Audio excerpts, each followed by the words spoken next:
Hey guys, what's going on, and welcome to the first live stream. I see that there's like 6 of you guys, 7 of you guys already waiting, which is awesome. Excuse me, pardon me, just finished up dinner. So yeah, welcome to the first live stream. So the whole basis of this is for you guys to ask questions regarding anything in the industry.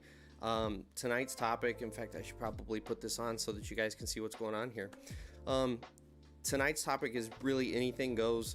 I didn't know what kind of turnout we were going to have, so really whatever you guys want to ask about, we'll just shoot for that. If we start getting pretty busy with these, where we've got 50, 60 people and it's hard to keep up with topics, then we'll obviously switch to where it's topic driven. But yeah, for tonight it's just going to be anything goes. So hey James, what's going on? It's good to see you in the chat. Samuel, how's it going? Good to see you. So let me know if you guys have any questions. We'll just kind of fire off with that to start going here, because I have nothing to talk about really, other than yeah, I've got another project coming up here in 2 weeks. I'm going down to Kentucky, and I'm going to run a track loader for the first time in my career, which has been a goal of mine for my entire career. I love track loaders, and I've actually met a guy through the channel that has offered for me to come down and run his equipment. So I'm pretty excited about that. So that's in about 2 weeks. We'll have some video of that. I did just finish editing a really awesome video on a tile plow. It's gonna be a little short, like 2.5 minute video, almost like a promo video for it, but it turned out freaking awesome. So super excited about that. But yeah, let me know what you guys have for questions. I see we got 8 people in here. Come on guys, help me out. I can't carry us all night. Let's see here. Well, only 2 of you guys actually show in the channel though. So yeah. Is a backhoe good for a job? Specify what kind of job you're talking about. Are we talking... Yeah, it all depends. So I will say this about backhoes while you're getting your response to my question. A backhoe can most commonly be referred to as a jack of all trades, great at none, or however the phrase goes. That's the way I think about backhoes. They can run as a loader and they can run as a hoe, and that's really nice to have both of those on one job site at certain points. It's really convenient. But when it comes down to, do they excel at either one of those? No, they don't. So if you had a mini excavator and like a little 321 case small compact loader, you'll run circles around a backhoe all day long. So it really depends. But if you only want to be able to transport one machine to a job site and you want to have the most versatility, then yeah, backhoes still absolutely have their place on a job site. It's just yes, to answer your question, James, it is hydrostatic. They've got 2 options. You can do the regular base model, or you can have the high-speed option. Cat offers the same thing on their product line. And the high-speed option goes, I want to say it's like 36 miles an hour. It's almost 40 miles an hour. So that one's especially popular for the guys that do snow removal, which, by the way, I will say this about case loaders. I just talked about this in one of the comment sections on one of my videos.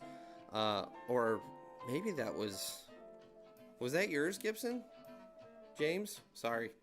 I think that was your video, James, where we were talking about the case. But yeah, if you get the case 321 with the hydrostatic, so they all come hydrostat, but you get the high-speed model, and then you go for the limited slip differentials. That's the key to that loader, is you've got to get the limited slip differentials. That sucker will push like nobody's business, and then you can cat yourself down the road at 40 miles an hour to the next job. It's really popular for the snow guys, and every single one I sold, the guys were nuts about them and they wanted another one. So I would highly recommend you. I think we talked about the issue of the dealership being in your area. Obviously, if you've got a terrible dealer network, don't even go that direction, just because dealer support is critical when it comes to equipment. But yeah, they push I can't swear on this, an S-load of snow. It is ridiculous how much snow those things will push. So hey Alan, what's going on? Good to see you. What our operators do during the winter, that is totally dependent upon what you want to do. So if you were like me, my wife and I were planners. We knew that the layoff was coming, and we also knew that I worked a crap load of hours during the summer, so we would actually save for the winter, knowing that I was going to get laid off anywhere from, it was about the third week in October to, I think the latest I worked was the second or third week in November. And every year it was the same layoff. That's when you were going to get laid off. And then we would generally come back about the first or second week of April, depending on what the weather was doing. And so for people like me, I'm a planner. I would save money in the bank all summer long, and we knew that we had to hit X amount of dollars in our bank account for me to sit at home during the winter. Mostly what played into that is I had 2 kids at home, and so I wanted to spend more time at home during the winter. So I was able to do that. Now, other guys actually want to keep working year round, so you've got a couple options there. There are companies that do work year round. Generally, a lot of your smaller residential companies, some of your mid-sized companies will still have projects running that you could go hire on with them and you could work year round and make a little extra cash. I also had friends that had their CCO, their certified crane operator license, and they would actually go into a lot of like GM, Ford, Chrysler. They would go into the plants when they would do partial shutdowns. Another guy actually worked in the nuclear plants.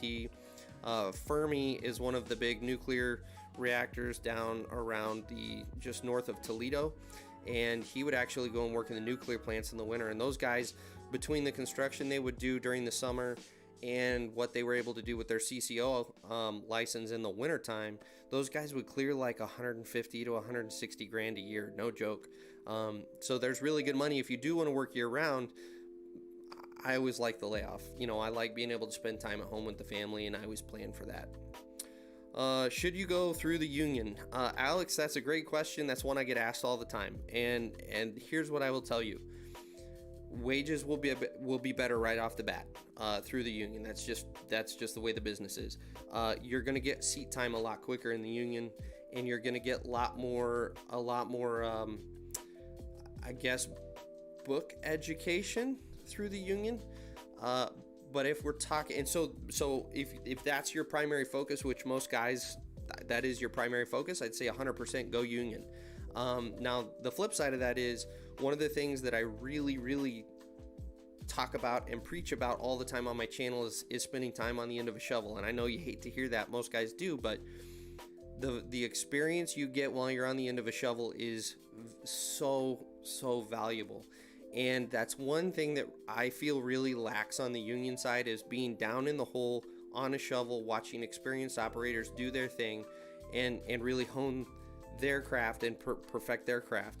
Because it's that time where you get to sit and observe, and the skills that you learn when you're down in that hole of what your labor actually has to do, that serves you so well down the road.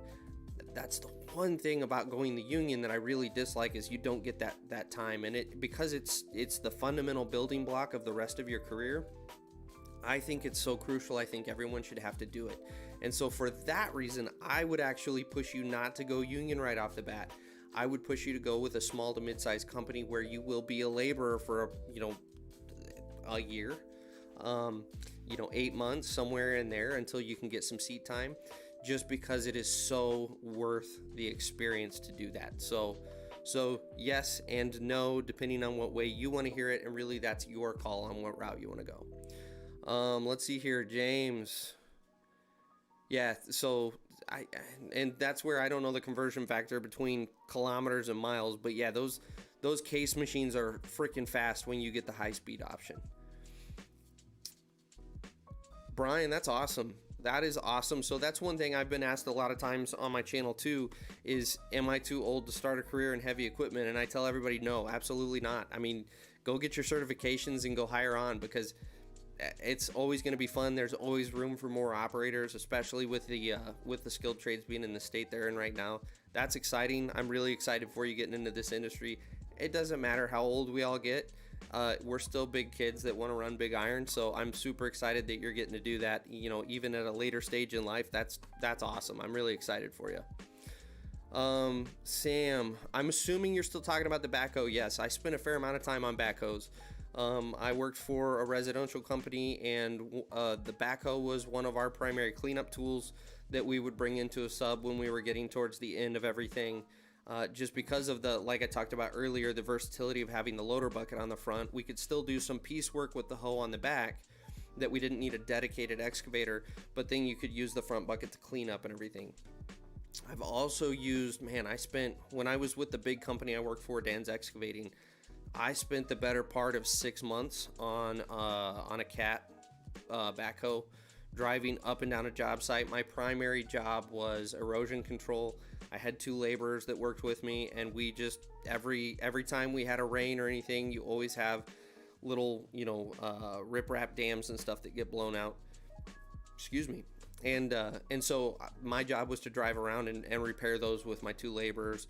We would dig for utilities if they had, there were a couple times where we were digging right up against a gas main or a forced sewer line, and we had to go ahead of the actual crew that was going to do the work, and we had to excavate the actual lines so they knew exactly where they were, so we didn't have a utility strike on the job. So I've spent a fair amount of time on backhoes. What's up, Phil? Glad you could make it out, man. I'm pumped that you're able to make it. What is it, like midnight? It's around midnight there, isn't it? It's late. James, yes, that's the other thing. So if you do take the layoff, you are furloughed, you are laid off. And so that's the other aspect, is we would save. You also get the little, you can call it bonus money, but you do get unemployment while you're laid off. So that was nice. Marcus, thanks for making it out. I appreciate it. James, I'm glad you like the hat. Actually, believe it or not, I got my first, as you can see, my first merchandise, my swag bag in, and the hat is by far my favorite thing I've got. So I'm digging the hat too.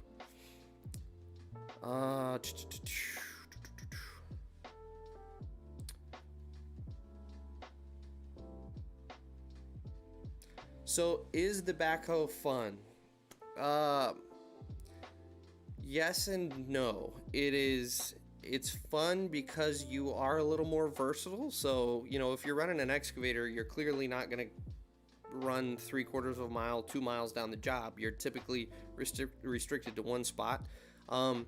Overall, I would have to say no, just because if you ever get in a backhoe and really run it up and down the road, you're going to learn really quick. One of the big problems with backhoes, because you've got a big freaking hoe hanging off of the back and you got a big heavy bucket out front, you generally have 2 ways of bucking in those machines. And everyone who's ever, you're going to start laughing when I do this if you've ever ran a backhoe, because you're going to know immediately what I'm talking about.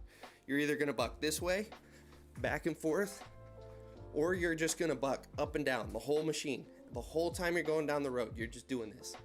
And that's funny and all for 30 seconds, but when you spend hours a day bucking up and down the road, it is really exhausting. It's physically demanding on your body. I mean, you're using your core engaged all day just to try to stay straight up and down in the seat. So for that aspect, no, I hate backhoes. The other thing I hate about backhoes is visibility is generally terrible. It's not any one specific machine's problem. It's just the way backhoes are built. The visibility at the front bucket is terrible. The visibility on the back hoe is terrible, especially because it's centered on the machine. It has to be centered on the machine because of the design. But anytime you're digging, you're generally leaning to look around, and then you swing and the hoe's in the way. So it makes for a pain in the ass day, and it's not really fun. The newer ones have gotten better with being accurate with the pilot controls, where you've got almost excavator controls. But especially if you get stuck with one with wobble sticks or the twin sticks, it's really difficult to be super accurate unless you're a backhoe guy. I mean, if that's all you do, you can get accurate with those wobble sticks. I've never been a fan of them, so overall, I'm not a huge fan of running backhoes. Don't take my word for it. There are a ton of guys that swear up and down by backhoes, so it's just a matter of opinion. So, let's see here. What's up, Lindsay? Thanks for dropping in. I appreciate it. So Lindsay is my cousin. She is from Seattle, and well, yeah, you're in Seattle, right? Not Oregon. And we started talking about the live stream earlier, and she clearly made it out. That's awesome. I'm excited. James, I'm totally with you. If I could have a mini excavator and a skid steer, like a small CTL, they will absolutely run circles around a backhoe all day long. it's a way more comfortable ride on both of them. You can be way more productive with both of them. Uh, Whenever possible, it's one thing if you only want to transport one machine to a job, but whenever possible, way prefer doing the two separate machines. Alex, great question. What is the hardest machine to learn? I mean, how technical do you want to get? If you want to stick to just dirt, that's actually kind of a stumper. So there's so many different ways you could look at it. That's why that's a hard one. If you want to look at overall skill level needed, I would say probably an excavator, because, and let's go a step further, doing pipe work with an excavator. You have to know a lot of what's going on as far as situational awareness of overhead lines, utilities in the ground. If you're, generally, especially if you're on a pipe crew, there's stakes all over the ground. You got to make sure you're not hitting stakes. You're digging within generally inches of two guys down in a trench that have nowhere to go. So you have to be very accurate with your movements, because if you accidentally tweak something, you're talking about a 1,500 pound bucket slamming someone up against the edge of your trench. So that from a complexity of operating standpoint, I would say that. I would say if you want to talk about just skill level required to do the machine in its primary focus, I would say a dozer. Most people think that dozers, if you've never ran one, you can just get in and you set the blade flat on the ground and you track forward and it's easy. And that is the furthest thing from the truth. In fact, if you've seen the last vlogs I came out with in the last couple of days, where I've got the top-down view where you can see my hands, you'll see that your hand that runs the blade is constantly moving and adjusting. And the reason for that is you are creating the grade that you are then tracking out on. And so if there's any variance in that blade because your tracks bump up or down, which they're doing all the time, then you have to, in real time, immediately adjust with your blade and compensate for that. And so dozers, and the only way to do that, by the way, is seat time. You literally, I talk about it all the time on my videos, you develop an ass level where in the seat, sitting in the seat, any good dozer operator will be able to sit in that seat, and without looking at any levels or gauges in the cab, they'll be able to tell you which way the machine's pitching. It's just something you develop with seat time. And so for that reason, I would say dozer is probably one of the hardest machines to learn, just because it does require seat time. There's no getting around it. Nick, that's a good point. Grader, yeah, I take that back. Let's bump up to grader, because now take all of the things I just talked about in a dozer and now add 14 freaking levers out in front of you that you're running generally 4 or 5 at a time in order to do all of your adjustments on the fly. And graders are, outside of working for the road commission doing back road maintenance, graders are never out in the open where you just get to go and set it and run. You're always doing piecework around manholes and around curbs and around sidewalks. It's always this really tedious, strenuous stuff. So yeah, great point, Nick. 100% grader is the absolute hardest machine. That being said, go learn the grader if you can. If you ever get the opportunity, go learn the grader and learn how to carry a grade, because grader operators are so few and far between now. They're getting called out of retirement all the time because no one's replacing them. You will have a great career running a grader. So let me catch up here. Jose, I'm just going to shorten it to Jose. I apologize. All of the Spanish I've been speaking to you has been through Google Translate. My Spanish is super rusty. I am originally from Texas, so I know this much Spanish. But I am super glad that you were able to make it out. I really appreciate you showing up, brother. Oh, let's see here. Brian, running a quarry truck is a fantastic way to start in the industry. That's how I got into it. And believe it or not, it's going to be boring as snot. I'm just going to warn you. It is super boring running a quarry truck, but don't sit in the seat and get complacent and get on your phone. Use that time to watch the operators that are running the loaders and the big hose. watch their movements, watch how they're being productive, watch and notice what you think is unproductive.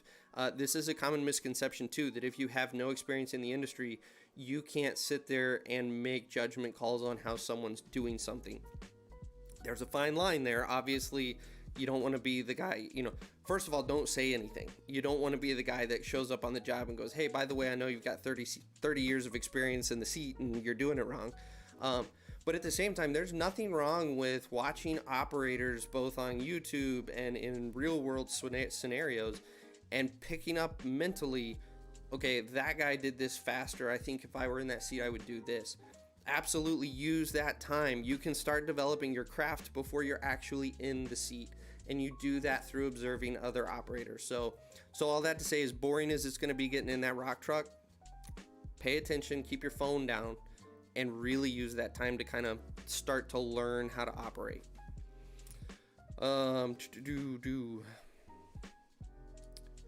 Favorite machine, Phil? Man, that's a hard question, brother.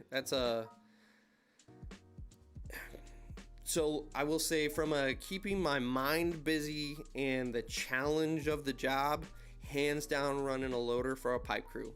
It is stressful and strenuous, and you're wearing 10 hats at any given time.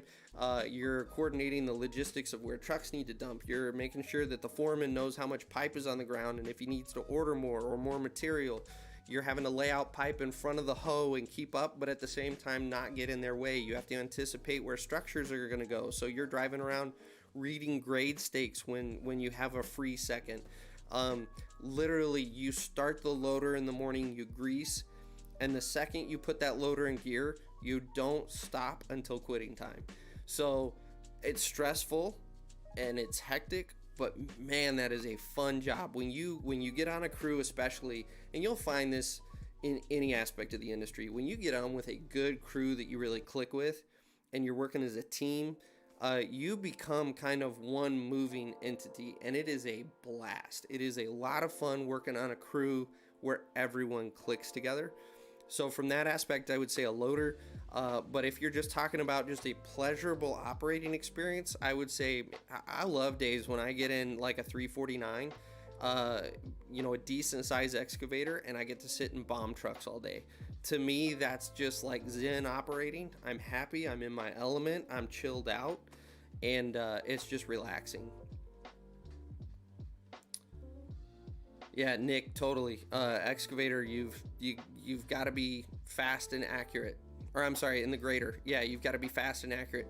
But there's the balance of you don't want to go too fast because you have to do that tedious piecework. So it's graders are mentally exhausting. It's not a hard ride like other machines. Like spending all day in a loader or a dozer just physically exhausts you.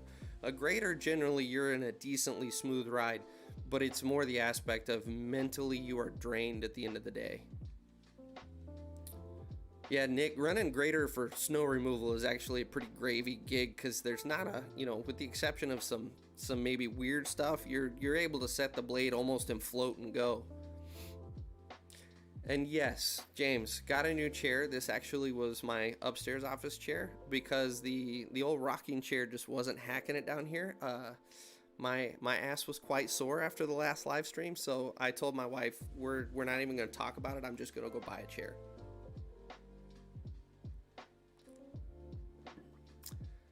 Evan, getting into excavation. So after the live stream, I'll answer a short answer here, but after the live stream, I actually have a video dedicated to this, how to get into the excavating industry, and I kind of go into detail. 2 routes, short answer, 2 routes. You can go union, or you can go to a small mid-sized company, start as a laborer, and work your way into a seat. And I really highly recommend you go that route just because that shovel time is so critical to gaining knowledge. Those are the 2 ways. But like I said, go watch that video and it kind of goes into more detail on that. Yes, graders are pretty popular for snow removal. They're not as popular here. A lot of times when you got a lot of back roads, they're pretty popular because you can put a blade on the front and then you can actually put your grader blade out to the side, or you'll actually slap a side wing on the grader and you can cover a lot of road very quickly with one of those machines. Another good question, Alex. What should you learn first? I actually just did a video on that, what, a week ago, 2 weeks ago? You guys tell me, I don't remember. I would recommend a mini excavator and a skid steer. The mini excavator, just because you're going to use an excavator on almost every job site in the industry.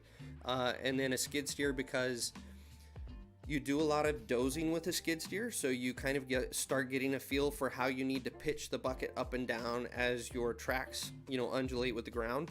And then it's a loader, so you're going to learn concepts like how to get a full bucket of material, how to sprinkle material out of the bucket. You're going to learn how to load a truck. There's so many skills that will apply to other bigger machines down the road, that those two would be my go learn it first.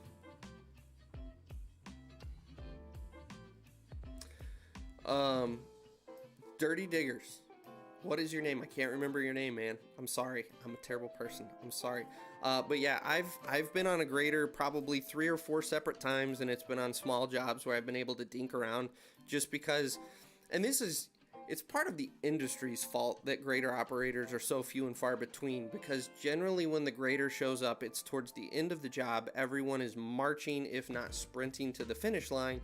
And so there's not really time for you to get trained on the grader. And the only way to get trained on the grader is to literally slap your ass in the seat and spend a week miserably, slowly correcting all of your errors as you learn. And most companies aren't willing to invest the time to train. So in that aspect, it is kind of the industry's fault. And that was my experience too. That's why I've only been in the grader probably 3 or 4 times. In fact, ironically, I spent more time in a grader when I started selling equipment than I did on actual job sites. We had a grader come to our dealership, and our back lot was all millings, and it was an absolute, it looked like the moon. It was filled with craters. And so I told my store manager, I said, if you're okay with me putting the hours on the machine, I'll show up here and grade the lot out, because I wanted to, learn a new skill. And so I did. I showed up 2 separate Saturdays and spent probably 6 hours each grading out that whole lot and just kind of learning how the blade works and how to feel in the seat when you're going, pitching up or pitching down, and how to anticipate that. Graders are very, very, very different than dozers.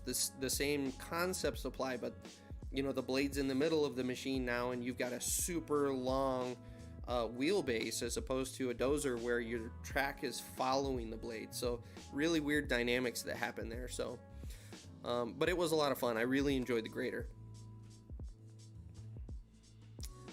Let's see here. Thanks, Phil. Appreciate it. It's been an adventure doing the YouTube thing. I'm not gonna lie, especially some of the projects we got coming up. So there is a trip to Kentucky that's for sure coming. I've got a potential trip down to Ohio with a guy that I've really connected with that does, he's got some really unique drain tile equipment that I'm hoping to go record. And he called me the other day and said he just got a really unique project that he was quoting. So I may be going down there to operate with him and help him out this summer. Over on the west side of Michigan, there's a company called DeWind Trenching, and I would highly advise you go check out their website and see some of their equipment. It's all home-built equipment, and these guys can trench down something like 60 feet and do in-place, almost like slurry walls. It's really, really unique. They're the only ones in the industry that do it, and it just so happens they're on the west side of Michigan.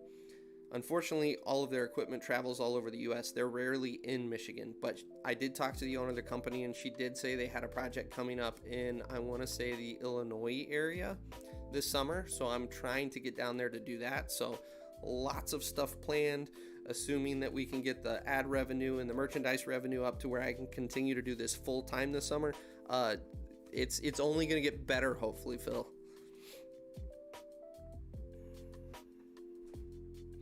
Cameron, great question. No, it does not. There are definitely days where it can get boring and tedious and monotonous. When you're doing finished grade work and residential lots and doing tedious sidewalk work and stuff like that. Absolutely, you can have boring days. One of the things I like so much about this industry, no day is the same. Even on pipe jobs, you would think that you're just digging pipe in the ground. But it's so much more than that, because ground conditions change. You run up against utilities, you run up against overhead lines, you're suddenly between two buildings where you don't have any place to throw material, and you've got to plan how you're going to dig this trench without having cave-ins and without having it super dangerous, but you've still got to throw material there's just so many elements that change on a day-to-day basis. It's rare that you have a day where it was the exact same as yesterday and where you haven't been challenged or you haven't learned something new. That's another thing I talk about all the time on my channel, and that's another reason I love this industry so much, is you never stop learning. You're always learning new things. You're always being thrown in these unique situations. So yes, you can have boring days, 100%. But does it ever get old moving dirt? No, it's a blast. And at the end of the day, you're running giant Tonka toys, and we all grew up running Tonka toys. At least I did. That never gets old. I still go out in the sand pile with my kids and I'll go play Tonkas with them. It's fun. So no, it doesn't ever, for me at least, it never gets old. Is money sufficient? Sam, I will tell you this right now. If you are in the right area of the country and you got good work ethic and you get in with a company and you don't mind working some hours, you can easily make 120 to 160 grand in this industry. I kind of started the live stream talking about this up here.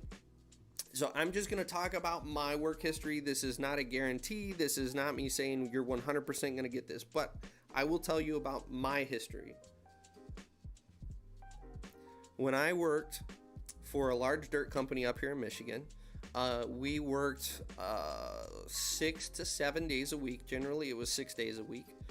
And I would clear about 75 to 80 grand in 6 to 6.5 months.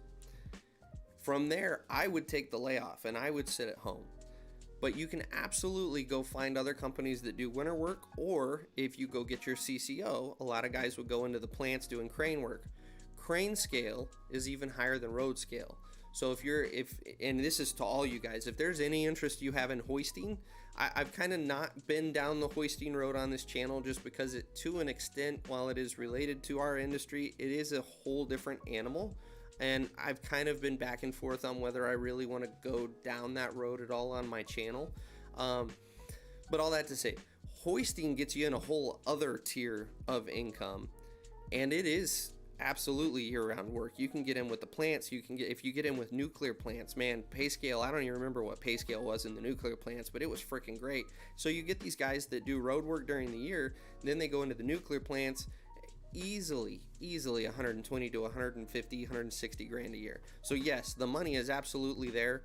That's one of the things I talk about in one of my videos that was a while back. How much do heavy equipment operators make? Or maybe it was my getting into the industry video. I've made more in the past, and I have a lot of friends that make more doing what we do than my friends that all went to college and got their degrees and work office jobs. So you're going to work your ass off for the money. Don't get me wrong. This is not easy money, but it is absolutely, the pay is there.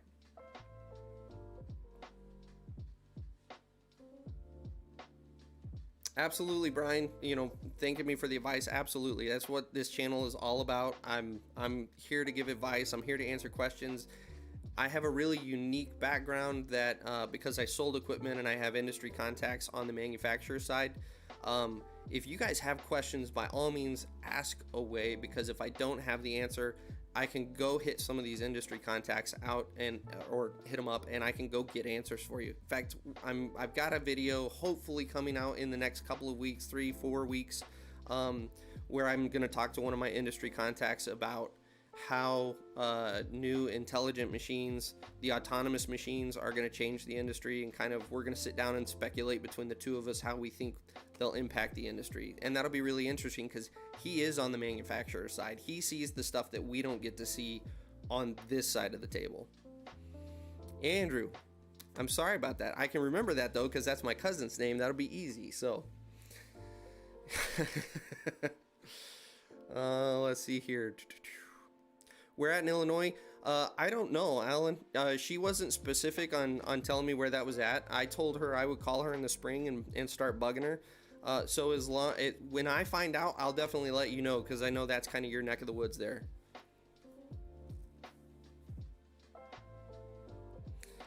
James, great point. Working outdoors, one of my favorite parts about the industry. I keep saying my favorite parts. If you notice, there's a lot of favorite parts. I really like this industry. Another great part of this industry is the sunrises and the sunsets. You know, you're working your ass off and you're up at super early hours and you're getting off work at super late hours, but as a result, you're out working when that gorgeous sunrise is coming up, and you're working when that gorgeous sunset's going down. Again, going back to the vlogs that just came out this last couple of weeks, where I was running the dozer, that the sunsets, the whole I was out there 3 nights. Every freaking night it was just that time of the year where it was a stunning sunset. And that's your office. I mean, you're just out there in it. The gorgeous blue sky days. So when I was down in Texas, all of the spring and all of the fall, you're generally around, low 80s, mid 70s for temperatures. And it was generally blue, cloudless skies. Up here in Michigan, that's the way it is a lot in the summer. We'll kind of ride right in the 80s, and you get these beautiful cloudless skies. And like, that's our office in this industry. We don't have to sit inside of an office staring out a glass window with artificial air conditioning. We're out in it. That's where we work, and that's what I love about this industry. If you haven't seen my background video, I did a video on kind of my coming up in the industry. Sorry, wow, drying out here. And I started in the banking industry. My dad is a bank consultant, and I thought I was going to go make a lot of money in that industry, and that's how I was going to make my living, and I couldn't do it. I hate being in an office. I hate being cooped up inside, and so that's ultimately one of the big factors that played into me going into this industry. So, Mike, absolutely, and thanks for the support. I really appreciate the support.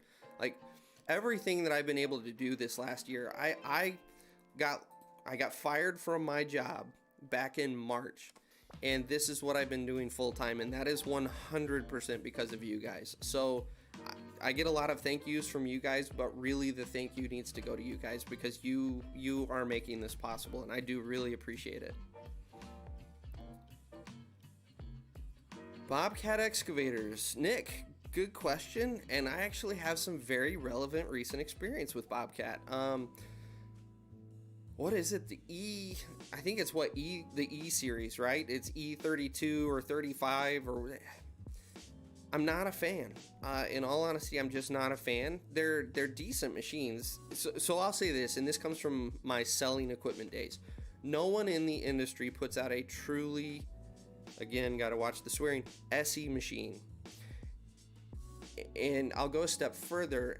Everyone's excavator, it doesn't matter whose lineup you're talking about, everyone's excavator series are the least warranty items in their entire inventory. So really, honestly, no one puts out a truly SE excavator. Now, that being said, some of them definitely lack power. Some of them definitely have options I don't like. Some of them definitely I don't like the dig style. Bobcat is one of those. They just don't have balls. That I don't know how else to put it. They really don't. I mean, they dig fine. Their speed is okay. They just don't feel like they've got a ton of power. I haven't really been on a job site that's been real heavy, hard digging conditions in a Bobcat. But that's kind of what makes me say they don't really have balls, is because even on those jobs, it just didn't feel like it had a whole lot of oomph pulling through that dirt. I will say, in fact, let me click over here. So here's something cool that I've got set up where you guys can actually follow along with me while I browse the internet. Bobcat excavator series. I don't remember what model it was. It was one of the smaller of their mini line. And of course, it's not going to be something super quick and convenient here. We're gonna have to dig for a second. So it was the E32. It was either the E26 or the E32 that we were running on one of our jobs that I was working with Rick. And it was not heavy digging. Literally, we were stripping out in front of a woman's home to do a patio for her. And that was one of the worst machines I have ever run, to the point that Rick was making fun of me for it being my first day in an excavator. And so I laughed along with him because I'm a pretty good sport. About a half hour before we ended the job, I ran over to the truck to go grab something, and Rick jumped in the machine to go finish out whatever we were doing. And it took him all of about 30 seconds to admit that he was in the wrong, and that's, yes, it was the jerky movements of that machine. It was not the operator in the seat. So both Rick and I have talked it over, because we've been renting from Bobcat the last couple times, and we're not a fan of the Bobcat excavators. So Sam, that's a question that really depends on what you're transporting. So if you're doing anything, a Cat 316 excavator and under, the best machine or the best transport setup I would say is get you a little triaxle dump truck and a triaxle tag trailer. You can haul everything up to a D5 on that from a dozer standpoint, or what is that now, guys? The D3, they've renamed it, I think. It's hard to keep all the nomenclature the same when they just switch that. I think that's the new D3 is the old D, or no. Now I've got myself confused. Whatever the new effing D5 is, you can carry everything up to that from a weight standpoint. You can carry up to a 315 excavator, so it's going to handle everything smaller than that. So your skids, your minis, depending on how small your skid and mini is, you might be able to fit both on the trailer. So if your equipment is smaller, if you're a residential, primarily focused on residential, maybe small commercial jobs, I would say that's your ideal setup.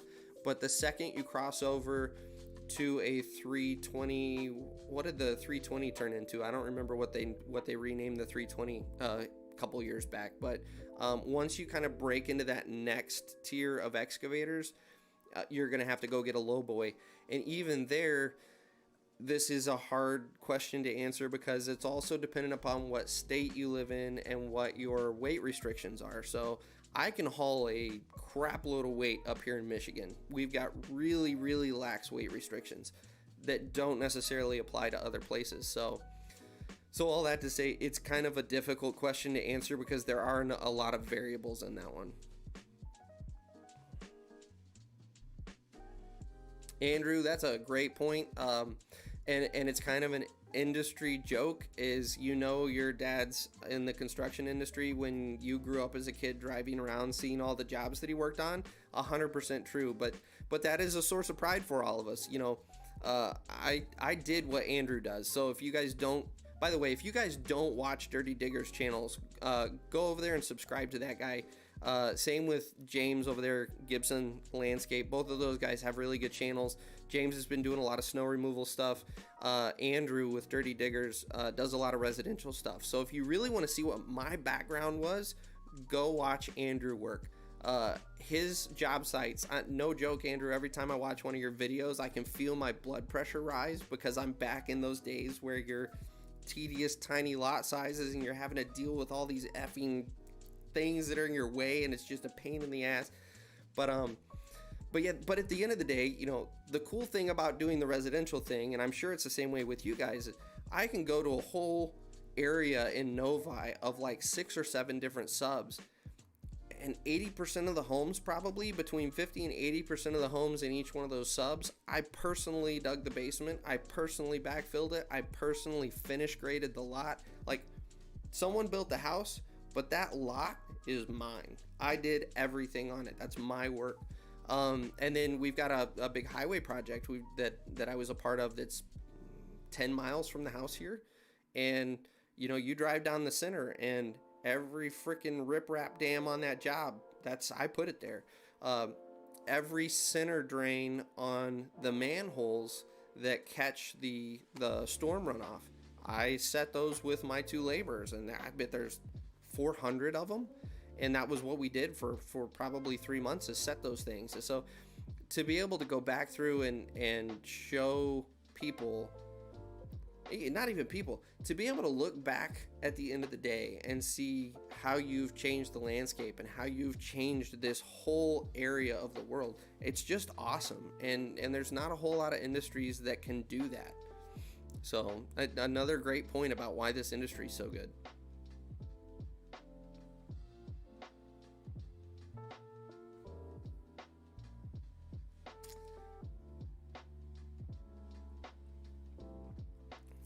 Mike, that's a hard question just because I haven't ran everyone's machine in that space.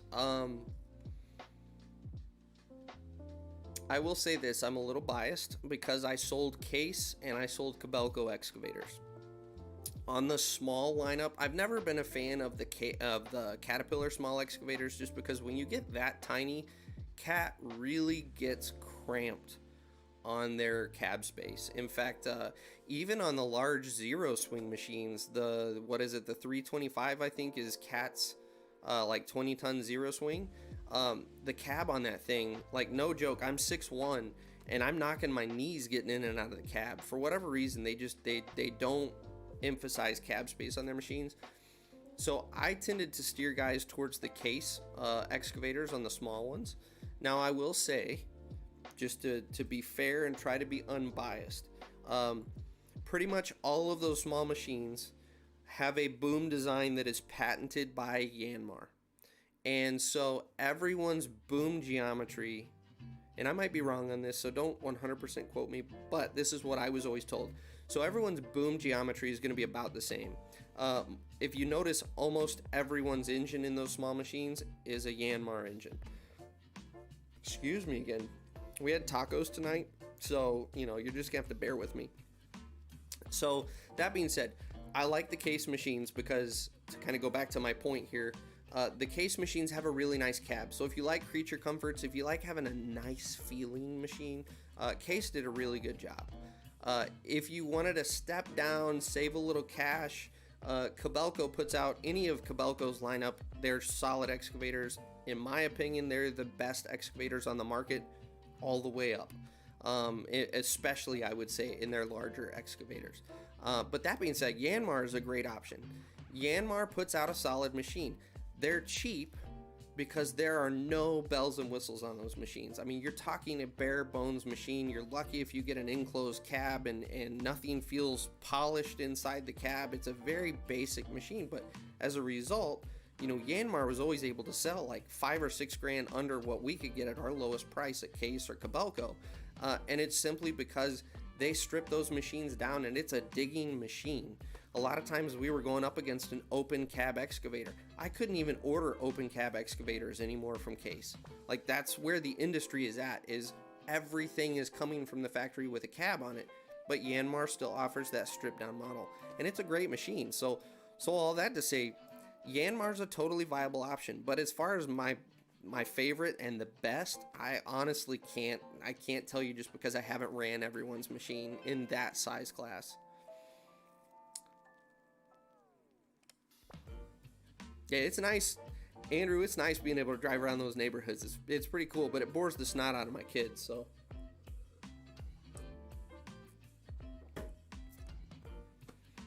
So anybody else got any other questions? It's kind of slowing down. In fact, let me click over here and see where we're at with, I think we still got 20 of you guys in here, so feel free to ask around, guys. But if it stays slow, we're coming up on an hour mark. I got no problem shutting this thing down for an hour, but it's totally up to you guys. I can probably go for another half hour if you guys are down for it. I just don't want to sit here and waste hot air filling dead space because no one wants to see that. So, did I miss anybody's questions? I'm sorry, you guys were flying there for a little bit, and I want to make sure I got everybody. I think I got everybody. Deer equipment. Well, actually, I'm sorry. I didn't mean to skip you, Steven. Let me go back here. We have several Kobelco. Yeah, so Steven, my experience with Kobelco is from a purely operating standpoint, they just put out a really solid machine. But what really impressed me with Kobelco, and I know for you guys that were on the last live stream, and for people that know me, I always get on a high horse with Kobelco. This is my soapbox. I love Kobelco excavators. Why? Is because they go a step beyond everybody else in the industry. So everybody else in the industry puts out an excavator. They're all the same. You know, everyone's got their little thing that makes them special, and we do this and that's a little special, and we do this and it makes your, you know, we have a seat warmer and it's great. At the end of the day, they're all the same basic machine. What Kobelco has done is gone a step further. One of my favorite things that they do in their larger excavators is you can hit a switch in the cab that will split your pumps between your drive motors and all of your hydraulic functions. So when you're in a craning application, it works like a large crane. So you can be doing all of your hydraulic functions, and you can be tracking back and forth or turning or whatever, and it's not going to have any impact on your functions. Everything runs a hair slower because you are splitting those pumps, but as a result, you have total control over the load that's hooked to the end of that bucket or to the end of your stick.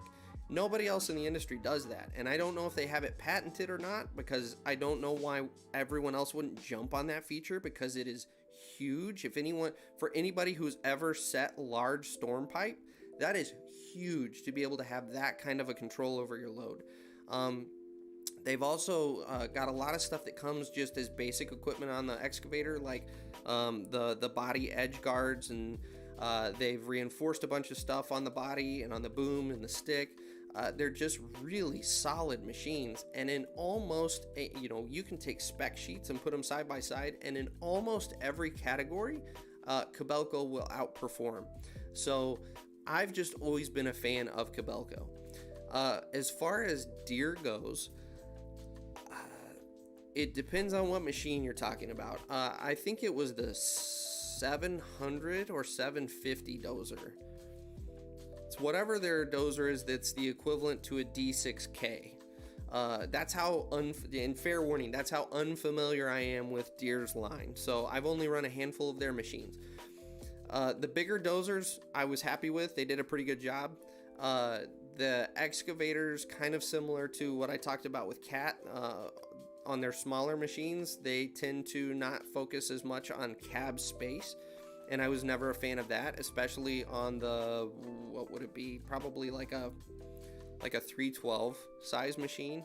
I ran a couple of those, and the cabs are just really claustrophobic. I mean, you can still operate it fine, but it just feels very tight. But especially, I think it was that 700K dozer. That thing fell flat on its face. I was coming from a D6K doing fine grading, and I was, that thing would push. When you put a D6K, the 2 series, up against a pile, like, it goes. Case dozers are the same way. They freaking push. There's this second of lag where you hit that pile and that turbo spools up and you hear that engine RPM jump up, and then the suckers just go. And that Deere 700, just for whatever reason, it was significant. It was like 30% less material I could push with that dozer. I mean, I don't know what the true measurement was, but it was a substantial drop in horsepower. So, or not horsepower, but actual production power going forward. So I was never a big fan of that. But there's a lot of guys that swear by Deere equipment. The one thing being on the equipment selling side, I will tell you, is Deere is very proud of their equipment. And even in super competitive deals, Deere would come in significantly higher than anybody else. And I'm one where I'm going to pay for something that works better than I'll pay you the extra money. But I'm not going to pay you for a dozer that pushes about the same as the other dozer. I'm not going to pay you $15,000 more or $10,000 more because it has a Deere logo on it. Similarly, that's why you hear me talk about Kobelco and Case a lot, is I don't believe in paying Cat because it says Cat on it. Don't get me wrong, Cat has a great dealership network. Deere has a really great dealership network. They've gotten a lot better in the last years. But at the same time, outside of that aspect, I'm not going to pay you extra money because of the color of your paint and your emblem. I'm sorry, that's a pet peeve of mine with this industry. I think there's a lot of people that really get on the bandwagons with these big companies, and they're not able to be objective about the equipment. And so that's kind of a dangerous path you can go down. Yeah, see, like Mike admits he's on that path. He likes Deere. He's one of those guys that's going to pay for that Deere emblem, right? I'm just kidding, Mike. I'm just kidding. So, Brian, I'm going to say this with love in my heart for you. Sweet Jesus, I hope not. I hate snow removal. I hate it. I hate it. I hate it. I did snow removal for 3 years with the small residential company I was with. And the problem is, like, the actual process of removing snow is fun. I enjoy it. The problem is, snowstorms are never convenient. They always have you coming in at like 9 o'clock at night to plow all the way through the night. And then you're going to spend, anywhere from 20 to 40 hours straight in your loader because you got to be there for the full snowstorm. So all that to say, I hope not. I really don't. You're the second person to ask me that, so I may suck it up one night and call around and see if someone will let me go run a loader with a big old snow box on it so I can get some footage for you guys, but I'm trying really hard not to go down that path. But I do appreciate you asking. Please don't take this as me hating on you. I just effing hate snow removal. But that's where you need to go see James. So James that I keep talking about, Gibson Landscape, go watch his channel. He does a crap load of snow removal right now. So you can get your fix over there. You just won't have my wonderful witty commentary to go with it.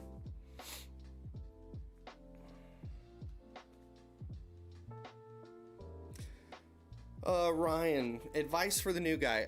I will say, first of all, anytime you're in any trade, have a thick skin. Just know going in that you're going to get bitched at. You're going to get yelled at if you do something wrong. That's not guys hating on you. It's just the way people talk in this industry. So that's number one. Number two, I would say, don't get too arrogant too fast. It's very easy to kind of get on with a crew for 3 or 4 months and kind of go, oh, I've got this. I know the full swing of things. I'm one of the guys now, and kind of mentally put yourself up there with the guys that have been doing this for 5, 10, 15, 20 years. Don't get ahead of yourself. That's one of the biggest things that will really burn you with other guys in the industry. Without fail, every guy that has ever come on a job and told me how great of an operator he is was that, again, with the swearing, I've really got to catch myself, has always been the S-iest operator on the job. And it's without fail. No one who has ever come out with this big cock of the walk, like, I'm so awesome, has been a even halfway decent operator. Half the time they get kicked off the job and we'd have to go fix the stuff that they had screwed up. So the two biggest pieces of advice I'll give you is the thick skin, and then just kind of sit there with your mouth quiet and learn. And guys will be more than happy to teach you if you're willing to learn. And the last piece of advice I'll say is just have good work ethic. Excuse me. Stay off your phone and don't ask about quitting time all the time. Everybody's going to be out there working with you. So if you have to work late, don't bitch about it. Everyone's upset that they're having to work late. Everybody wants to go home. You're not the only one.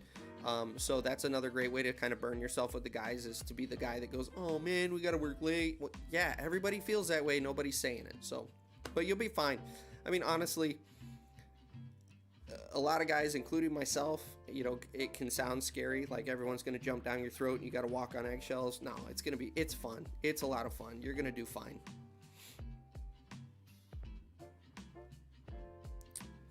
Ever done real snow removal? Wow, that is mildly offensive. It depends on what real snow removal is. No, not really. So we had 2 or 3 church accounts, and our biggest account was a tube mill that made steel tubing, and I don't even remember how many acres it was. The joy of that one was you would be driving along, and in this huge field, there were random piles of steel pipe and steel tubing. And so you're cruising along happy, enjoying your heat, enjoying your podcast that you're listening to, and all of a sudden, wham! And the whole machine rocks and everything because you magically found one of those steel tube piles. So that was a real treat too. That's also part of why I'm so burned on snow removal, is because it was always like clearing a minefield when we did snow removal in that place. So because they would move too, it's not like they were always in the same spot. These steel tube piles would move around, so every time you went out there, it was just a gamble on where they'd be. So that's the experience of snow removal. I don't know if that counts as real snow removal, but that's what I got for you. Kubota. I have ran a Kubota, not in real job site conditions, but we had a sister, not even a sister, it was our dealership that sold Kubota, but it was only our Indiana store. So when Kubotas would come through, I would try to make a point to get into them. I only have real two complaints about the Kubota. The first is, which is kind of a pick what you like and what you dislike and which one's more meaningful to you. The Kubotas have the overhead door, so it pops up like an excavator, which is awesome. It's really convenient. It's really handy to not have this door that's in the way and have to worry about putting your boom arms all the way down to open the door like you do on Cat and Case and pretty much everybody else. But the flip side of that is it makes you have a really tall cab. So if you ever have to do like, well, I'm specifically for you, Andrew, you're doing residential work. I don't know if you guys are responsible for grading out the garage pads inside the garage once it's built. But our crew was responsible for doing that. So we spent a fair amount of time operating in a garage. It will not fit under a garage once the garage is built. So if overhead clearance isn't an issue, 100% Kubotas are great machines. The only other issue that I had, and it was personal preference, you can't see the corners of your bucket very well. And you know how it is running on residential lots. You're constantly watching the edges of your bucket to make sure you're not going to hit something. So I spent a lot of time, way forward in the cab looking to see those bucket edges. Wasn't a fan of that. But outside of that, as far as like reliability and how well they ran and how hard they pushed, they're great machines. I won't knock Kubota at all. They put out a great machine.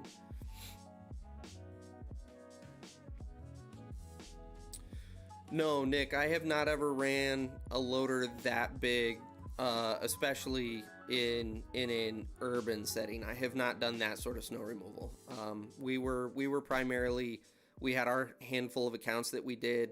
The biggest machine we ran was a backhoe with a snow box on it. So no, I do not qualify as a true seasoned snow vet, and I'm kind of proud of that, in all honesty. So suck on that.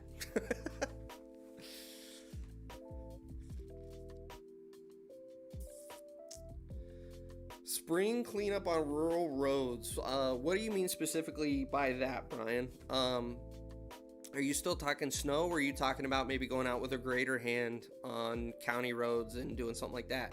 I'm not opposed to doing that. I don't know if they'll let me, just because you start getting into municipalities and they're kind of like everybody else with, I say everybody else, they're kind of like when you start getting into the gravel pits and some of those guys, where they get a little strict on you being anywhere on the machine or hooking stuff up. So, but I'm not opposed to trying. The worst they could say is no. That's one thing sales taught me. The worst thing they could say is no. Thank you for the reinforcement, Lindsay. Appreciate it. That's a good point, Mr. Rodriguez. Yes, that's when you really get burnt out, especially in this industry. That means you've got thousands of hours into it. So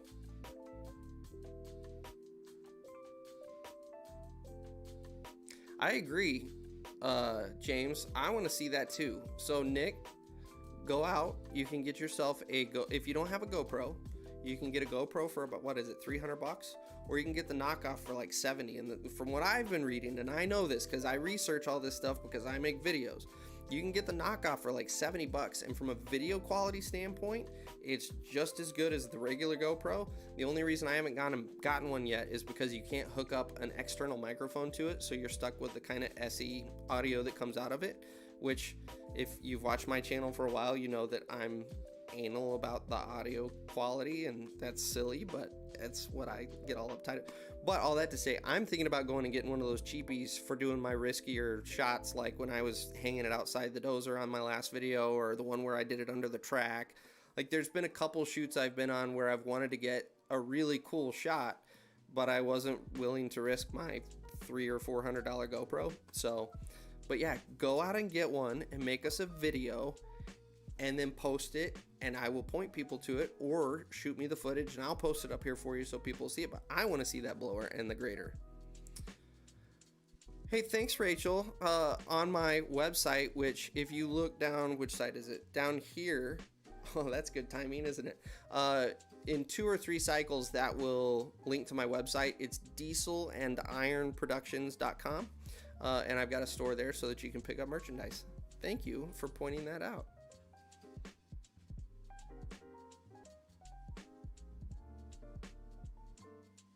Let's see here.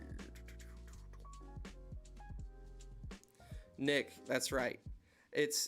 I'm very wealthy. Actually, it was more of my wife and I planned because I hate snow removal that much. And so literally what I would do in the beginning of the summer, or I'm sorry, the beginning of the spring, I knew how much money I had to have in the bank to not have to do snow removal. And we could even call it, we never did, but we can call it the Anti-Snow Removal Fund. And each month we would pour into that anti-snow removal fund until there was enough money, and then we would go spend our money on things that we wanted. But the bigger thing was the anti-snow removal fund, because I effing hate snow removal. So yes, maybe I was wealthy, maybe I was just a planner. Hey, digging. Okay, so you guys, we're talking about backhoes. Go over and check out Diggin' OK. And I'm assuming that stands for Oklahoma. Is that right? I think so. I think I remember you were saying you were in Oklahoma. Go check out his channel. You want to talk about a backhoe operator? That guy makes a backhoe sing. And he prefers the backhoe to the mini excavator, which is horrendously offensive to me. I can't believe someone would ever say that. But if you watch that guy operate a backhoe, he does a fantastic job. So yes, we were talking about backhoes earlier.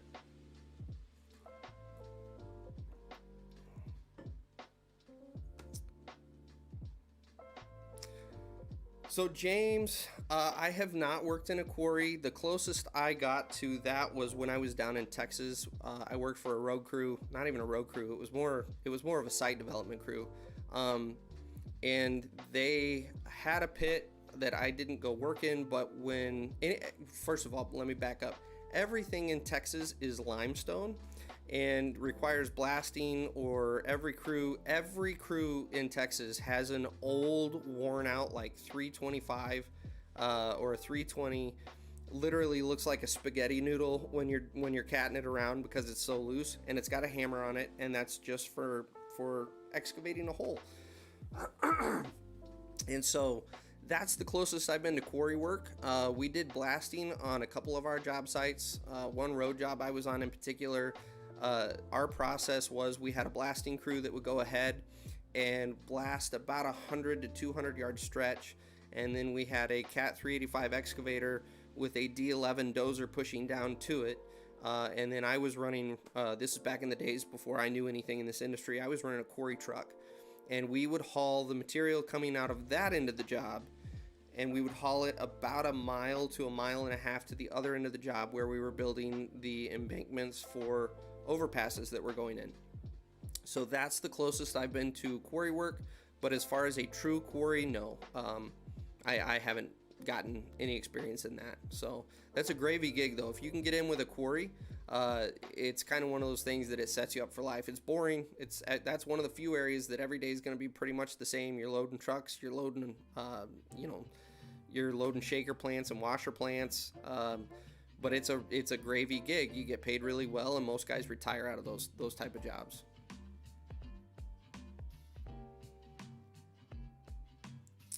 See, look at Diggin' Oklahoma. He's in here trying to tell us that the backhoe's the best tool for the job. I can't agree with that.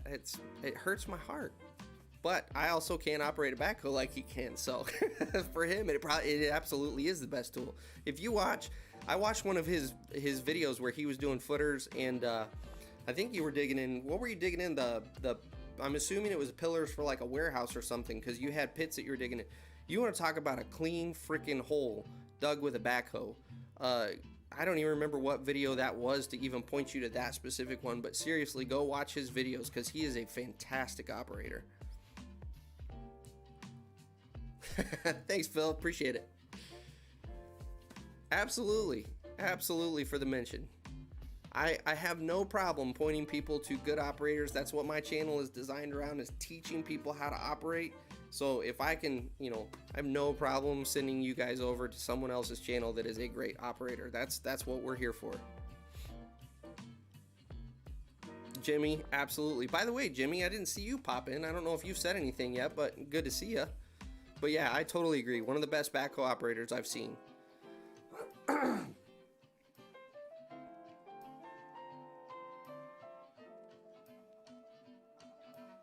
So Robert, when it comes to going into the maintenance side, that's totally up to you. I've never been a huge fan of wrenching. I've got the ability to do it. I've just never gotten a kick out of it.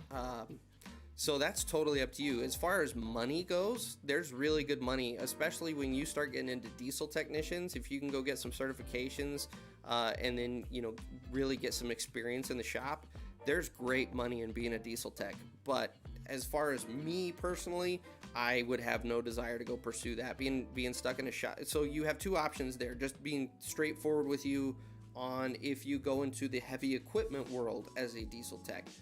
You're either going to be one, stuck in a shop all the time, and a lot of times that's, when you're not fixing things, you're doing oil changes and fluid changes and stuff like that, so it's not quite as glamorous as you would think. And then if you get a truck out on the road, things never break down where it's convenient. It's always in the middle of a mud pit where you have to spend an hour shoveling under the machine in wet, slick, nasty mud, or the foreman intentionally doesn't want to down the machine until it's a rain day, and it's going to be down anyway, which means you get to wallow in the muck underneath it. One of our techs at the dealership I worked with came from the landfill industry. He said every time those machines broke down, it was out in the middle of the landfill. So he had to march, 50 to 75 yards out in the middle of garbage, to go work on machines. And you spent the first 20 minutes unpacking and shoveling, dirty diapers and rotten food out from the area you needed to work in. So I will say that about going the tech side is don't over glamorize it, but if you really like wrenching on stuff, by all means, you can make a great living at it. And if that's what you like, there is a lot of fun because you're doing a lot of different things. You're working on a lot of different types of equipment.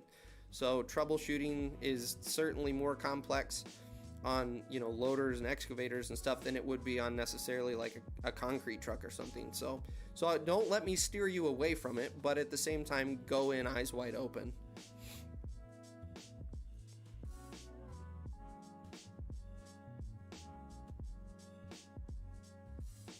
Yeah, and Digging OK is backing me up on that. It's hard work. It's never easy to get under a machine and wrench on it. It's not like cars where it's light and you can throw it up on a lift and it's just super convenient to work on. You're always climbing on and under and inside. We had one of our techs that was working on a Bomag landfill compactor. We sold Bomag equipment, and they could not for the life of them figure out where a hydraulic leak was coming from. So he told the operator, "Don't kill me and don't run over any super big piles of garbage." And he crawled up inside the machine and rode around for 10 minutes inside the machine to figure out where the hydraulic leak was coming from. So just, again, go in eyes wide open on that one. Brian, absolutely. So I don't know if you guys have seen, I'm assuming you have just because it has been blasted across the internet. Let's Dig, by the way, I should mention what I'm talking about. Let's Dig, Chris over there on Let's Dig. Go follow that guy. So he does not fluff his videos at all like I do. I like to put in the music and do the scenes and the fancy camera angles. Chris is pure operating, and I love that stuff. Personally, the channels I follow, I like people that don't do a lot of fluff. Digging Oklahoma is the same way. He doesn't do a lot of fluff stuff. It's pure operating, and I really enjoy those videos. Chris is the same way, and he really specializes in pond work. He just did a video where he recovers an excavator that is buried to the top of the counterweight in a pond by a guy that had no idea what he was doing in pond work. And to watch the expertise of Chris going out there, catting on the mats to the excavator, knowing exactly how he needed to dig that machine out. I mean, it was you want to talk about an expert in his field, and then watching him. So this is where, as you become more of a technical operator, if for those of you who are new, you're going to kind of progress through your career. You start learning the machine and you watch people how they work the bucket. And then you start to morph into, you're not watching the bucket so much as you're watching their hands. You're watching where they're looking. You're starting to pick up the real technical aspects of their operating. And when you start to do that with guys like Chris and with Diggin' Oklahoma, you start to realize that those guys know their machines so well. And the instance I'm referencing is, he goes to pick up a mat with his thumb in his bucket, and he's not even looking at it. He knows where he's going to get over top of it, but he's looking off to the side when he grabs it. That's how well he knows his machine, and he knows his craft. That's what I love about this industry. You can continue to get better and better and better and better to the point that you're one with the machine. You just are an expert in that field, and Chris is 100% an expert in that field. So if you haven't seen that video, head over to Chris's page, go watch that one. It's Let's Dig 18, I believe it is. Yep, Let's Dig 18. James just confirmed that for me. So I highly recommend you watching those guys. Skilled operators. So Robert, again, plant maintenance, to me, that's not the most exciting thing in the world, but at the same time, it probably pays well. It's probably a steady job. I don't want to steer you away from it. If you like wrenching, by all means, go pursue it. At least that has the benefits of you're not wallowing in the mud all the time. So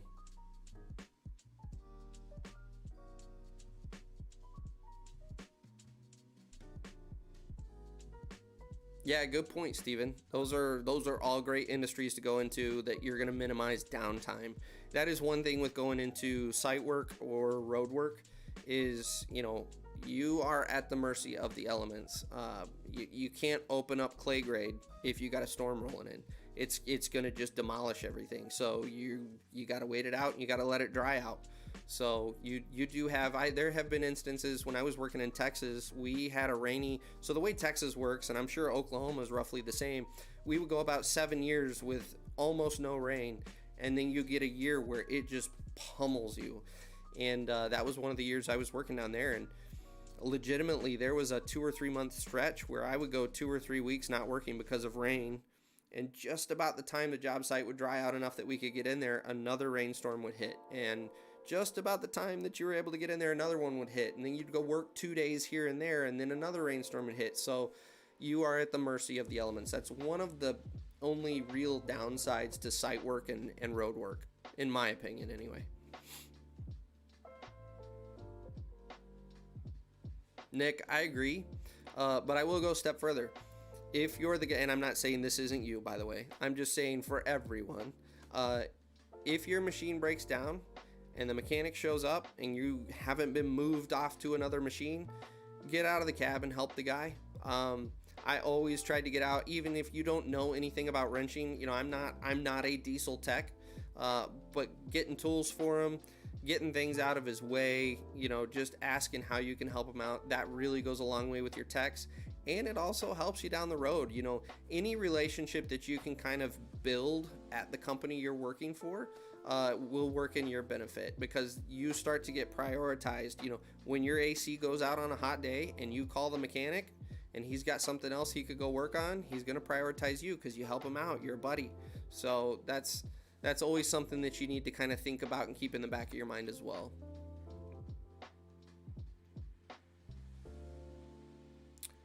Brian, are you talking about me running an excavator on Gold Rush? That would be like, I don't have the resources to go out and run an excavator. Now that would be fun to go run an excavator on Gold Rush for someone for a couple days, but I can't put out that kind of money to maybe make some money.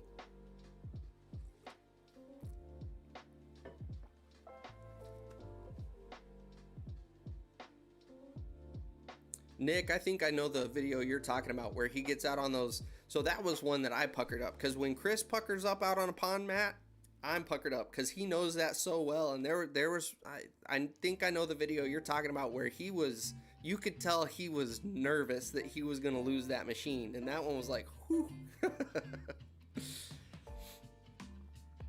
Yeah, so Diggin, Oklahoma. By the way, Diggin, what's your actual name so I can stop calling you by your screen name? I'll start doing that if you'll let me know what it is. But yeah, you make a great point. Another thing about experienced operators that you kind of move into as you kind of get more technical with your operating is you're no longer thinking about what's happening right here in the moment. You are thinking 2-3 steps ahead.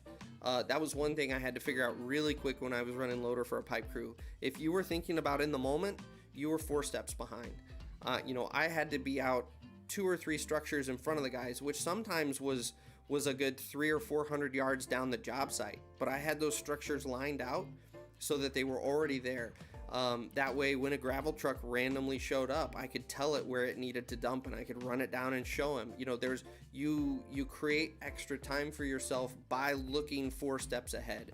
So that's something I would encourage anyone new getting into the industry is it's going to be overwhelming at first, and take that time to focus on the now. You need to focus on the now initially. But as soon as you start getting comfortable, as soon as this starts happening, that's when you need to check yourself. And instead of going to the phone, you need to go, okay, what could I do now that will save me time in 20 minutes or in 30 minutes? Or what am I going to need in an hour that I could go get now? Because that's when you go from being an okay operator to a really good operator. When you're anticipating what's going to happen instead of reacting, that's where you become a really good operator.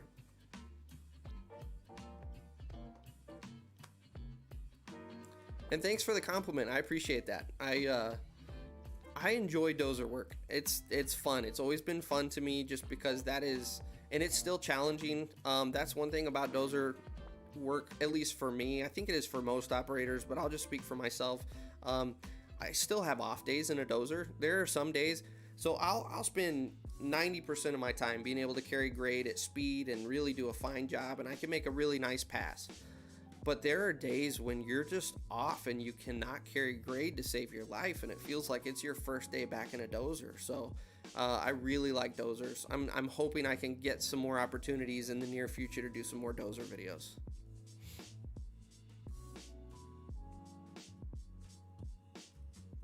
Robert, I tell you, if you want to be versatile, get into operating. There's so many different things you can learn. There's so many different machines you can learn. You start getting into the hoisting operations, you can get versatile on a bunch of different stuff there. Whether you're doing a off-road rough terrain crane, or you're doing heavy crawler cranes, you can do boom trucks. I mean, there's so many aspects to learn in this industry.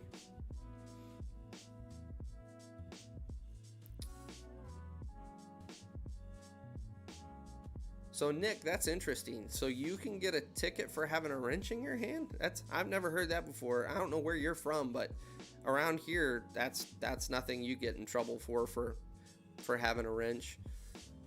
You might get in trouble with the mechanics if you've got a wrench, especially if they're unionized. You might, but as far as somebody from a safety standpoint writing you a ticket, I've never experienced that. But that's totally dependent upon where you are, I guess. All right, Frank, good to know. I'm going to try to remember that. Fair warning, I'm terrible with names, so I'm probably going to ask you that 3 more times. But let's see here. 100% agree. You've got to grind through the hard days. You just suck it up. You swear to yourself in the cab, and then you just keep going. It's just one of those things. I do find on those days I've got to slow down. I'm used to running at a certain pace, and sometimes you just have to slow down. And I would encourage you to recognize that, especially as a newer operator. I think I've mentioned this in one of my videos before. You're going to feel a lot of pressure that you need to be moving at the fastest pace possible. And what you're going to find is when you move at that pace, you make a lot of errors and mistakes, and your grade isn't accurate, or when you're cutting with an excavator, your cuts aren't accurate, and you do a lot of dress up work. And recognize that sometimes you just need to stop and take a deep breath, and then you just need to calm yourself down and slow that dozer down, or slow down, how quick you're making your passes in your excavator. Shoot for accuracy, because the more accurate you are and the fewer times you have to go back to fix it, the faster you will actually be. And that's what I have to do on those days, is just slow myself down. Yes, Andrew, that is a whole other aspect to this that a lot of people I don't think realize about the content creation, and James, and see, I've already forgot your name. I told you I would. Where'd it go? Frank. Thank you. Sorry. But yeah, Frank and Andrew, you guys can relate. Like, you're in the middle of doing something, and then, especially for me, like that GoPro, beep, beep, beep. It's like, oh, come on. Like, this is the one scene that I'm halfway through my talking point, and my camera dies. Or, we had a windstorm blow through, and I watched my time-lapse camera knock over so that it's just time-lapsing the ground. But that was actually the retaining wall project I was doing. I couldn't stop. So I'm just sitting there watching my time lapse for 45 minutes record the ground, and it is what it is. So that is a whole other aspect that most people don't understand about the content creation side, is not only do you have your work you're doing, you're also managing multiple cameras and trying to get the right angle and trying to make sure your audio is good and this is working together. And so it's fun. It adds to the challenge. So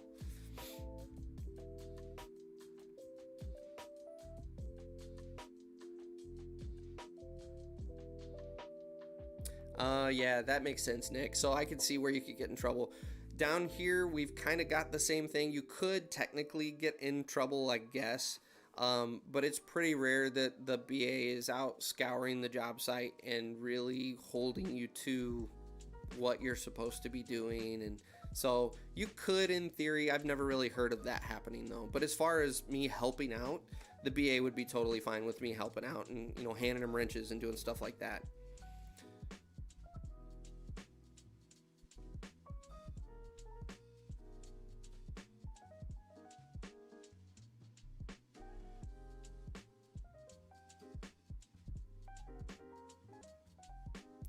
See, Robert, that's a great company. That's the sort of company that I try to steer guys towards, just because you do get the opportunity to start learning. I think more companies are slowly starting to catch on to the fact that they do have to allot for that training time.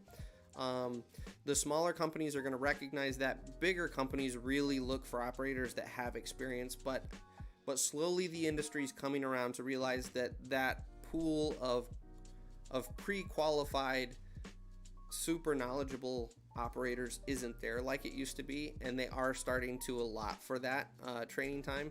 But yeah, that's great that you found a company that'll let you do that. That's a great way to get a start. Yeah, Andrew, I'm the same way. I'm always looking for some unique angle. There's so many YouTube videos of just an excavator digging from inside the cab or just from it on the side, and when time permits, I should say, I try to get the more unique angles, and I try to work a little more into the video to make it a little. That's part of why I do the music and the time-lapse scenes and stuff, is just I feel like there's so many guys doing just the pure operating. I kind of want to set myself apart and give it something interesting to watch. But I'm with you. I spend way too much time thinking about that instead of what I should be doing. Luckily, I work for a lot of friends that are patient with me, and they just sit there and watch me set my cameras up. So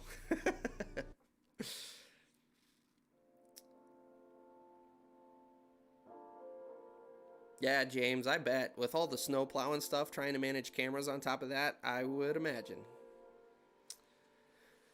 So, Steven, great question.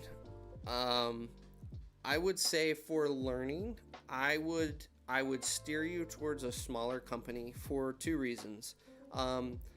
One, the pace of work, most of the time, not always, but most of the time, the pace of work is going to be a little slower. So the pressure isn't there right off the bat that you need to go, and you need to already know what you're doing.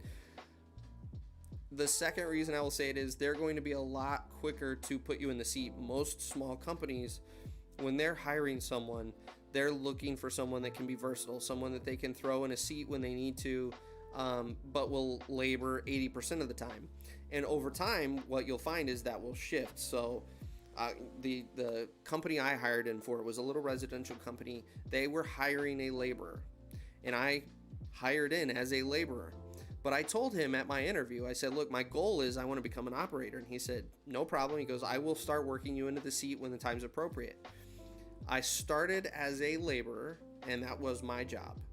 And we started getting me some seat time when there was, I need to move this pile from point A to point B. Hey, why don't you go run jump in the excavator and run it for 45 minutes or so. I would come in, I would actually stay late after work on my time just to get the extra seat time because I was that eager to learn. Over time, what happened is he recognized that my skills were increasing, and he ended up moving me more into an operator position. And he put up another Craigslist ad for a laborer. And so that's why I like doing the smaller companies, because you have that progression that will happen naturally. And most small companies are wanting someone that's versatile. So it really has its advantages. Now, once you get that skill set, again, not 100% true, but what I have found is most of the time, the larger companies pay better. So I would say get your skills with a smaller company. Please don't screw over your former employer when you quit. That's one thing that drives me nuts in the industry, is when an employer has poured into you, and then I've seen this before where guys will just, hey, I'm not going to be here tomorrow. I got another job. Don't do that to the guy that helped you out. Give him a good month or so notice and let him know that you've got plans in the works so he can plan for it. But all that to say, your pay will generally be better. And also, on that note, give him the opportunity to up the pay. Tell him what you're looking for. I had that conversation with my employer, and he openly admitted that he was unable to compensate me at that level. And it was understandable that I was moving on. I had a family that I had to support, and a growing family. I'd had my first kid then. And so don't end it on bad terms. So I will give you that piece of advice if you go with the small company. Yeah, Frank, I would imagine that's true, especially since you're kind of a one or two man operation. I would absolutely say, so my situation is unique because generally I'm helping out friends and I'm helping out buddies. I don't own a business where that's my primary income that I'm doing. So, but no, in your situation, 100%, I would say work needs to come first. So.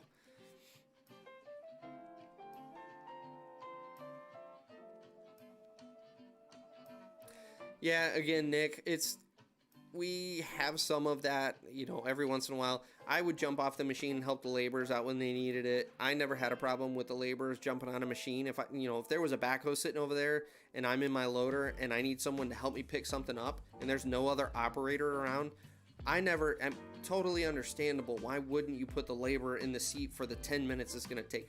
There are some guys that get all anal about that, but that's silly to me. That's just my opinion.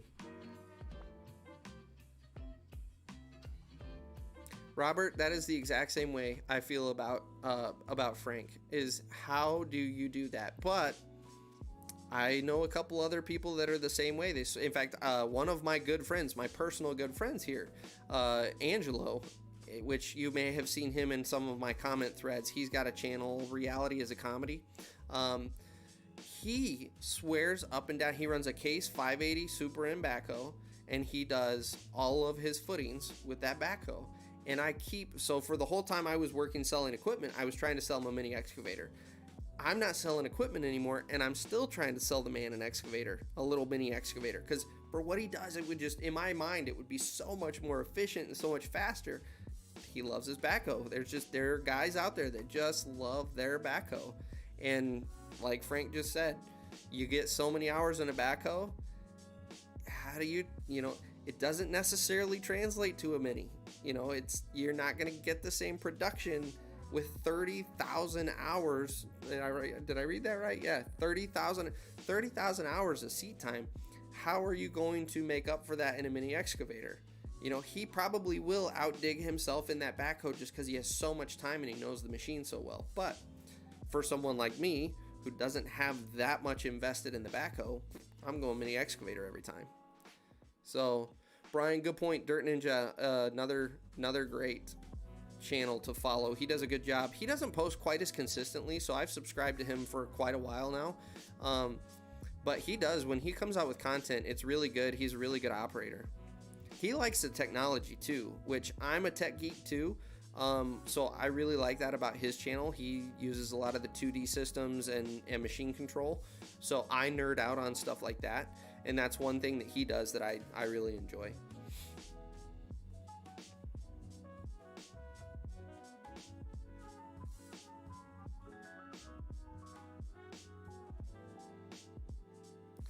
Steven,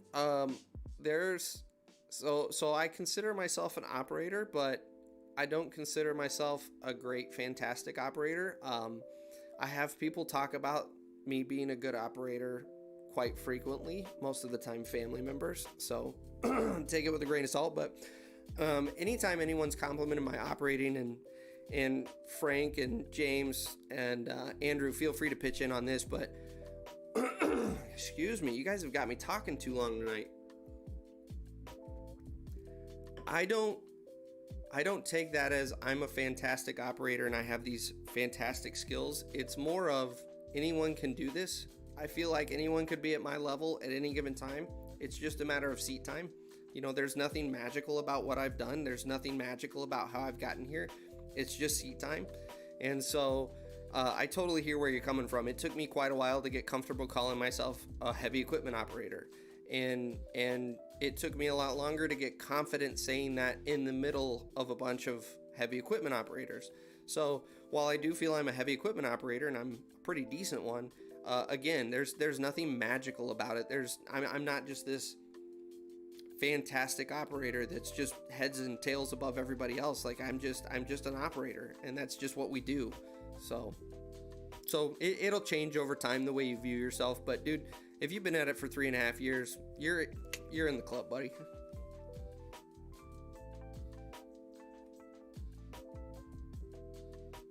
See, I think what needs to happen, Frank, is I need to come down there at some point in time, and I'll rent an excavator, a little mini excavator, and we'll do a dig off, not on an actual job. I don't want to screw up one of your jobs, but let's do a dig off where we section it out and see who can dig it faster. I think that would make a fun video, and you know, I'll be polite about it, but I'll try to rub it in your face a little bit because I think I'm gonna outdig you. But there's a good chance I'm gonna get schooled by Frank. He's got so much seat time, he's probably gonna school me, and I'm gonna have to eat my words here. I will make an apology video too afterwards to eat my words if that happens.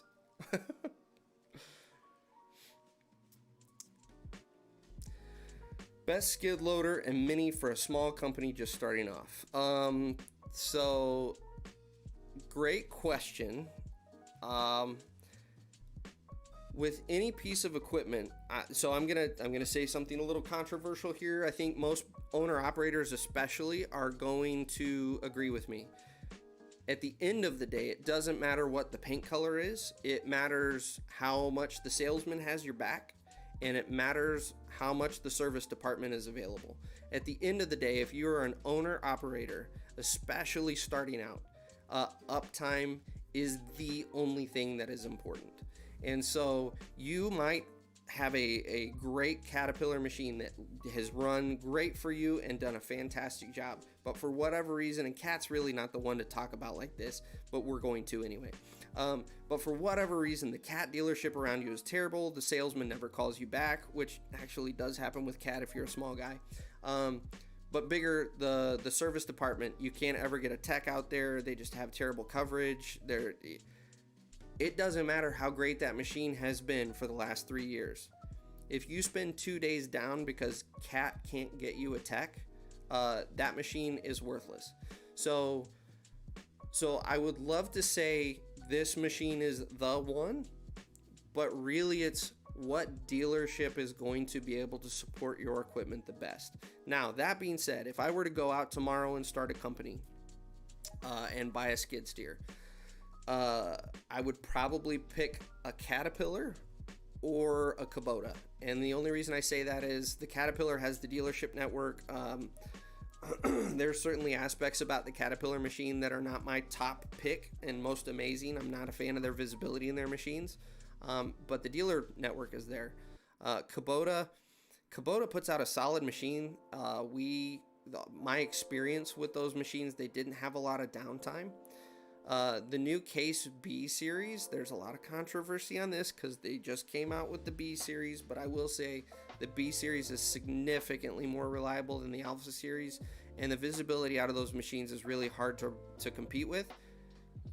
Key there is dealership network. You've got to have a dealership network to support it. If I was going for a mini, Yanmar, if you want to save money, those are solid machines. If you're going for just a stripped down bare bones machine, if you want something a little nicer, I would probably, in all honesty, point you towards a Case. Don't have a lot of experience in the newer Kobelco minis, but the old Kobelcos I was really not a fan of. So I would do a lot of homework on your dealership network before I really went down that path with you.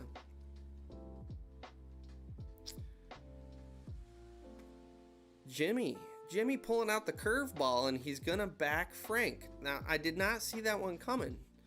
So, all right. So he is seconding the backhoe.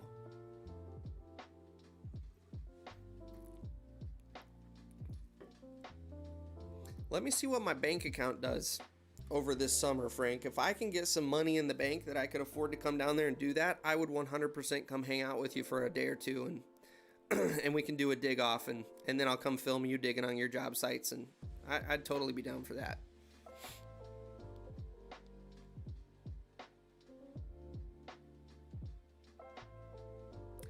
So you've got a New Holland, don't you, Frank? Who services New Holland? Because we, as the Case dealership, did it up here in Michigan, but I don't know if that varies where you're at. And are you a New Holland man because you love New Holland, or because you don't run a Deere and you just said Deere's good in your area?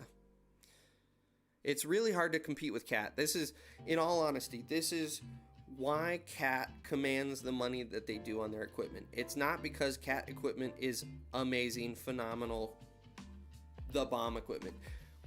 Cat can demand that sort of money for their machines because they have dealerships every freaking 20 feet, and they can support the snot out of that equipment. And that's why you see almost every large company running a substantial amount of Caterpillar equipment. They may have a mix with Deere and some Komatsu in there and some other of the bigger brands, but at some level they have a core Cat fleet, and it's not because of the reliability of the equipment, it's because of the dealership support. That is so critical, and so many new guys to the industry just don't really grasp how important that is. I didn't grasp it until I started selling the equipment and started seeing what some of my customers were having to deal with on the backside of transactions, not only with my dealership, but with other dealerships. You know, I gained customers off of Caterpillar and off of the Komatsu dealer and off of the Deere dealer for the exact same reason we were losing customers. Is they weren't able to support some of the equipment. It was 2 or 3 days before they could get a tech. I know Cat, and this really goes to, again, the skilled trades hurting so bad. Cat was way low on techs.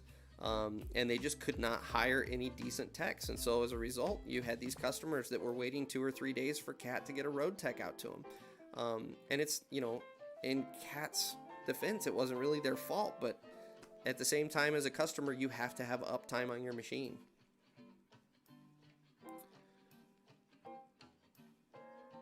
So that is, yeah, it just varies from area to area.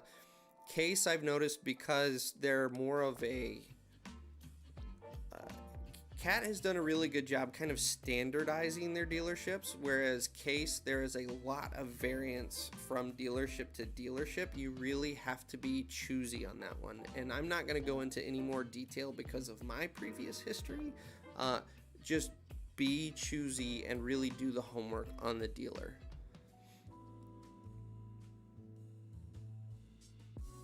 Nick, I haven't really run Hitachi all that much. I've spent a little seat time in a couple of them, but it's been very limited for a couple hours here and there. The same with Hyundai machines, a couple hours here and there.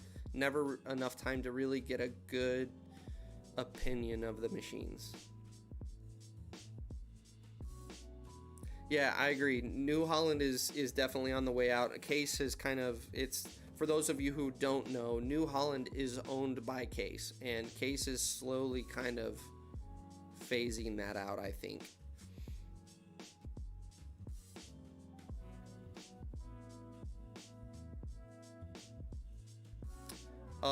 So Steven, that's actually, I am headed down to Kentucky in 3 weeks, specifically to go run a 963, and I cannot tell you, I am almost giddy as a schoolgirl inside, because I've wanted to run track loaders for my entire career and never had the opportunity. No one runs them up here in Michigan because of the soil that we're on.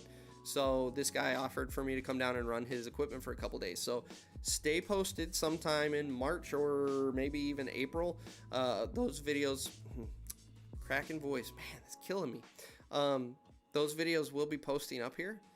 So stay tuned. I'm very excited about it. Maybe that's why my voice is cracking, is because I'm so excited about it. I am like a schoolgirl.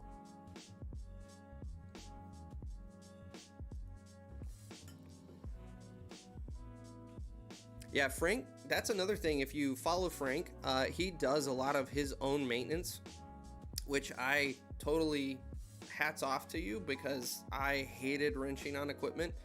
That's part of the reason I have no desire to really go start my own equipment company, is because I know I'd have to wrench on my own stuff to really make money, and I'm just not willing to do that because I don't like it.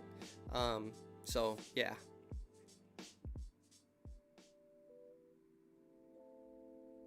No kidding, Hitachi is the best excavator. Well, I'll have to go spend some time in those. Oh, I'm not saying, Nick, I'm not saying they're on the same plane. I'm just saying those are two brands that I don't have a lot of seat time. So Mike, you had a good experience with Southeastern. I'm glad to hear. I'm very glad to hear.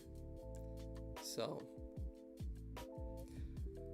well guys, I'm gonna be honest, it's starting to slow down. We've been at this for almost 2 hours. I think we're gonna wrap this thing up, and I'm going to start doing this every Sunday night. So this was the first one. From here on out, every Sunday night, 7:30 p.m. Eastern Standard Time, we're gonna continue to come back and answer questions, hang out, whatever we're gonna do.